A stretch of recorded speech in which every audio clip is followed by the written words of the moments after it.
Mamá,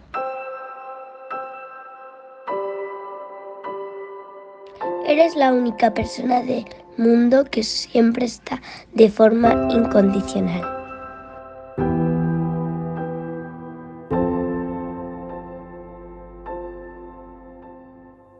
Si te rechazo, me perdonas. Si me equivoco, me acoges. Si los demás no pueden conmigo, me abres una puerta. Si estoy feliz, celebras conmigo.